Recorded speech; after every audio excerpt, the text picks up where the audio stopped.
discuss a problem to diagonalize a square matrix A and obtain the corresponding model matrix. The first step will be to evaluate the characteristic equation using the equation determinant of A minus lambda I equals 0. We obtain a cubic equation. Solving the cubic equation, we obtain three distinct eigenvalues here. We get the eigenvalues as lambda equals 1, lambda equals positive root 5 and lambda equals negative root 5. It's not always compulsory that we obtain integer values as eigenvalues. The eigenvalues can also be irrational numbers as well. Corresponding to eigenvalue lambda equals 1, we assume that x1 is the eigenvector. We follow the usual steps. We consider the matrix multiplication, matrix A minus lambda I into x1 equals 0. We substitute lambda equals 1 here and we obtain the reduced matrix as this one. Here we can see that the second and third rows of this matrix are linearly dependent because we can obtain the third row by just multiplying minus 1 to the second row. So it's enough to consider any one of second row or third row to obtain linearly independent equations.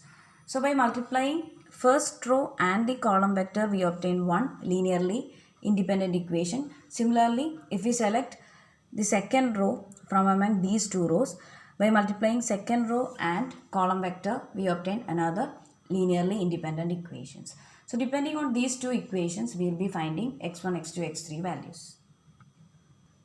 If we name the equations as equation 1 and 2, which is obtained by multiplying row 1 and eigenvector x1 and row 2 and eigenvector x1, then solving equation 1 and 2, we obtain the values of x1, x2, x3 as 1, 0, minus 1.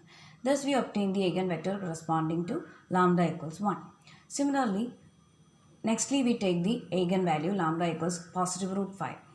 We assume that x2 is the eigenvector and we follow the usual steps, matrix multiplication A minus lambda I into x2 equals 0. We substitute lambda equals positive root 5 here. We note that none of the rows here are linearly dependent. So we can follow the usual shortcut method. We obtain the equations by using the shortcut method as x1 by 6 minus 2 root 5 equals x2 by minus 1 plus root 5 equals x3 divided by 1 minus root 5. We try to express 6 minus 2 root 5 in terms of root 5 minus 1 if possible.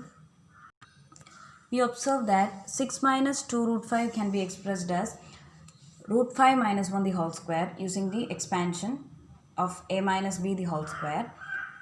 So we may rewrite the equations as x1 by root 5 minus 1 the whole square equals x2 by root 5 minus 1 equals x3 by 1 minus root 5. Taking outside the common factor root 5 minus 1, we obtain the well-defined form of eigenvector x2 as root 5 minus 1, 1 minus 1. Similar way we obtain the eigenvector x3 corresponding to the eigenvalue lambda equals negative root 5 as x3 equals root 5 plus 1 minus 1, 1. Having found all the eigenvectors corresponding to the distinct eigenvalues, we are now in a position to write the required model matrix. The model matrix B is obtained by just writing x1, x2, x3 as the column vectors of B. Now we may find out B inverse using the equation B inverse equals adjoint of B divided by determinant of B. Then by multiplying B inverse AB, we obtain the required diagonal form of matrix A. And we can also verify that the diagonal entries of the diagonal matrix so obtained are the eigenvalues of matrix A.